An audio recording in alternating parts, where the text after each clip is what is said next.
Since retirement, Larry Bird has hardly said anything about today's NBA. It's almost like he's lost all interest in today's players, except for one guy. And Larry has said there's only one guy he watches play. It's Jokic. And with his legendary bird's eye view, he's seen a lot from the Joker. But there are 5 things Larry Bird was right about Nikola Jokic that are wild. And one of them explains why we would be seeing more of this season. Put it out there, it's an easy pass because you know you don't get it. And then Gordon said, let me do a little something pretty with it. So at the free throw line is Royce O'Neal. The foul was on Hardaway Jr. So today, we're breaking down the 5 things Larry Bird got right about the Joker.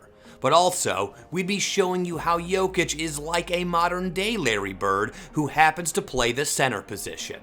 And wait until you hear number 3, because it explains why Bird stopped watching the Warriors and started watching Denver instead. Nikola Jokic. I would love to play against him. And wait until you hear how fun Bird thinks Jokic is. But seeing such expressions from Larry Bird just shows you how much he loves what he's seeing from the Joker. But you've got to understand that for Bird, fun never meant flashy. It meant smart. Bird's joy came from precision, from watching the game unfold the right way. And that's exactly what he sees in Jokic. And that's why he considers Jokic, whom many considered to be boring, as the most fun player. He is fun to watch. Probably more so than anybody in the league. When Bird watched the Warriors dynasty, he called them fun because they moved the ball beautifully. But then he saw something even better happening in Denver. When Golden State was healthy, they were really fun to watch. Now I've switched over to Denver. He makes that whole thing go. And wouldn't he be fun to play with? Oh, man. That shift tells you everything. Bird didn't fall in love with the team's style, he fell in love with its substance. Jokic doesn't play basketball to entertain. He plays to connect everything around him. The passes that thread through 3 defenders, the soft touch shots that seem impossible, the constant awareness of every teammate. That's the kind of basketball Larry Bird believed in. And that's why we'll be seeing more wild plays between Jokic and Aaron Gordon. However, in a league that celebrates isolation and athleticism, Bird found joy in watching someone make the game look simple again. It's the same simplicity he once preached himself. That's why Bird calls Jokic fun to watch, because Jokic plays basketball exactly the way Bird always said it should be played. But fun was only the beginning.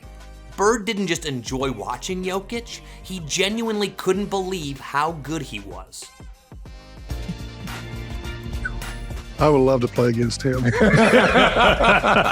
He's good. He's good, right? He's good. There's so many great centers over the history of our game. Man, is he good.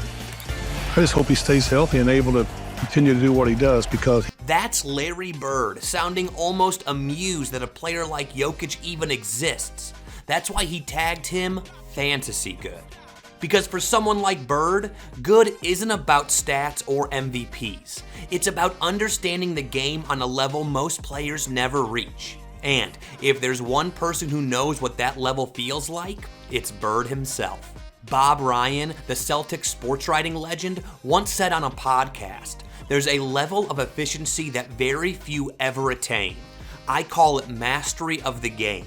Larry reached that point in the mid-'80s. Jokic is there right now. Bob even called Jokic a basketball PhD. And Bird clearly agrees, as you'll see soon in the video. See, when Larry sees Jokic dominate without ever forcing the game, he sees the same mastery he once had. In the 80s, Bird controlled the floor with intelligence and precision. In 2025, Jokic does it through rhythm and feel. The same blueprint, different era. Bird sees himself in Jokic, the way they both elevate everyone around them, the way their teams play better simply because they're on the floor. And even Quinn Buckner, former teammate with Larry, took it further. And if you look at them, the difference is Jokic is longer, but that's about it. And longer, and that's not about it. He's taller.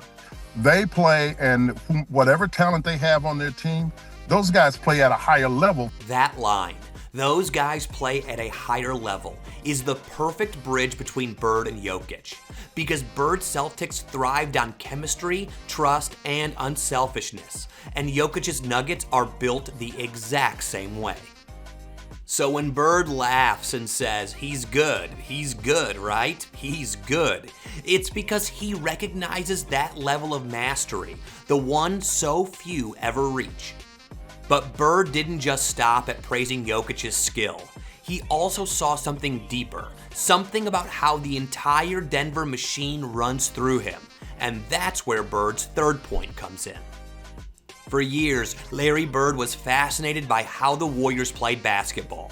The movement, the spacing, the unselfishness. It reminded him of his Celtics at their peak. But then, he switched when he saw what Nikola Jokic was doing in Denver. Because Bird always believed the best teams don't just have talent, they have a connector. A player who turns a group of good players into a great system. That one sentence describes Jokic's entire philosophy. Every time he touches the ball, he creates belonging. Whether it's a simple handoff, a backdoor pass, or a perfectly timed lob, everyone on the floor feels involved. And Bird understood the power in that. That's Bird describing himself, but he could have been describing Jokic too. Because when Jokic steps on the court, the Nuggets instantly play a smarter brand of basketball. The ball moves faster, the spacing becomes cleaner, and players who might look ordinary elsewhere suddenly look elite beside him. It's the same formula Bird used with McHale, Parrish, and Dennis Johnson. Get everyone touching the ball, make everyone feel valuable, and the system thrives. However, all this similarity led to the competitive side of Larry Bird, which prompted the fourth thing he said. I would love to play against him. He's good. He's good, right? He's good.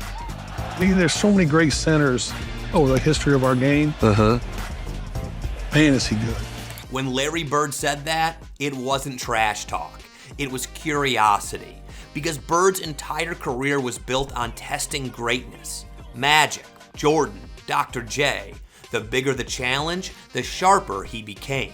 So, when he says he'd love to play against Nikola Jokic, that's his way of saying, I recognize someone who plays the game the way I did.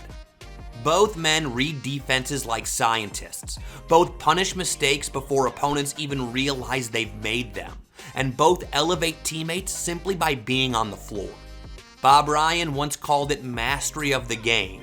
Bird reached it in the mid-'80s. Jokic is living in it right now. But imagine that matchup for a second. Bird on the perimeter, daring Jokic to pass over him. Jokic in the high post, faking, waiting, seeing 2 plays ahead. It wouldn't be about who could jump higher. It would be about who could think faster. And Bird would have loved every second of that. Because to him, basketball was never about athleticism. It was about anticipation. So when Bird talks about wanting to play against him, what he really means is this. He finally found someone who speaks his basketball language. But even Bird knows that kind of mastery comes with a warning. One that he learned the hard way. And that brings us to the fifth and final thing Larry Bird was right about Nikola Jokic. I just hope he stays healthy and able to continue to do what he does because he is fun to watch. Probably more so than anybody in the league. When Larry Bird said that, it wasn't a casual wish. It was a warning, spoken from experience. Bird's career was cut short by his body breaking down. The back problems, the surgeries, the games where he had to lie flat on the floor just to keep playing. He knew what it meant to be the engine of a franchise and the toll that comes with it. So when he says he hopes Jokic stays healthy, that came from a place of respect and fear. Because Bird knows that when a player carries a system the way Jokic does, every possession runs through you, mentally, emotionally, and physically. And for Jokic, that burden is constant, which is why he gave this response when asked if he was feeling any relief. I never relax and breathe easy, my friend. You breathe harder? Thomas Shelby said, there is no rest for me on this world. That kind of responsibility is what broke Bird's body before his will. So, when he looks at Jokic, he sees the one thing he couldn't preserve: longevity. However, what makes Bird's words so powerful is that they aren't just advice. They're hope. Hope that Jokic can do what Bird couldn't: stay healthy long enough to see his basketball philosophy live on through a dynasty. Because in so many ways, Jokic is Bird's legacy continuing in another era. The unselfishness, the intelligence, the simplicity, and the absolute love for playing the game the right way. And maybe that's why Bird can't stop watching him. But do you think Jokic can get more rings to match Larry Bird with the Nuggets? Let's hear your thoughts in the comments. And if you think what Larry Bird said about Nikola Jokic was crazy, see what his actual teammates had to say about him next.